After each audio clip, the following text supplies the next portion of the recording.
યાદીમાં બોર મોટર સ્થળ પર નામો નિશાન નહીં। વડેલા ગામમાં વિકાસના નાણાં ગાયબ થયાનો આક્ષેપ। દાહોદ જિલ્લાના લીમખેડા તાલુકાના વડેલા ગામમાં વર્ષ 2024-25ની એટીવીટી યોજના હેઠળ મંજૂર થયેલા બોર મોટરના કામને લઈ ગંભીર પ્રશ્નો ઊભા થયા છે। સરકારી રેકોર્ડ અને યાદીમાં લાભાર્થી દીપસિંહ વીરસિંહ પટેલના નામે બોર મોટરનું કામ પૂર્ણ થયેલું દર્શાવવામાં આવ્યું છે, પરંતુ લાભાર્થીના જણાવ્યા મુજબ સ્થળ પર કોઈ બોર મોટર કે સંબંધિત કામગીરીના પુરાવા જોવા મળતા નથી। આ મામલાએ ગ્રામ વિકાસ યોજનાઓની પારદર્શિતા અને સરકારી નાણાંના ઉપયોગ સામે ગંભીર સવાલ ઊભા કર્યા છે। જો સરકારી દસ્તાવેજોમાં કામ પૂર્ણ બતાવવામાં આવ્યું હોય અને વાસ્તવમાં સ્થળ પર કોઈ કામગીરી કરવામાં આવી ન હોય તો તે માત્ર બેદરકારી નહીં, પરંતુ સરકારી નાણાંના સંભવિત દુરુપયોગ તરફ પણ ઇશારો કરે છે। લાભાર્થી દીપસિંહ વીરસિંહ પટેલે આ સમગ્ર મામલે નિષ્પક્ષ અને ઉચ્ચ સ્તરીય તપાસ કરવાની માંગ કરી છે।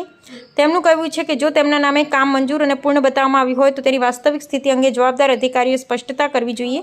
સરકાર દ્વારા ગ્રામ્ય વિકાસ અને ખેડૂતોના હિત માટે કરોડો રૂપિયાની યોજનાઓ અમલમાં મૂકવામાં આવે, પરંતુ જો આવા કામો માત્ર કાગળ પર જ પૂર્ણ થઈ રહ્યા હોય તો વિકાસના દાવાઓ સામે અનેક પ્રશ્નો ઊભા થયા છે। સ્થાનિકોમાં પણ ચર્ચા છે, જો સ્થળ ચકાસણી કર્યા વગર કામ પૂર્ણ ગણાવવામાં આવ્યું હોય તો જવાબદારી કોની તબકી થશે।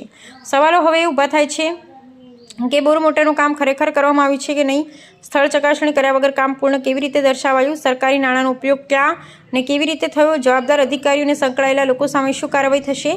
હવે સમગ્ર વિસ્તારની નજર તંત્રની કાર્યવાહી પર છે। જો તપાસમાં ગેરરીતિ બહાર આવશે તો જવાબદાર લોકો સામે કડક પગલાં લેવામાં આવે તેવી લોકમાંગ ઉઠી રહી છે। વિકાસના નામે ખર્ચાતા દરેક રૂપિયાનો હિસાબ પ્રજાને મળવો જોઈએ, કારણ કે સરકારી નાણાં પ્રજાના કરમાંથી આવે છે। સત્ય અવાજ, જનતાનો વિશ્વાસ, પબ્લિક ઇન્ડિયા ન્યૂઝ, જસુભાઈ ગણાવને અમે સત્યની સાથે।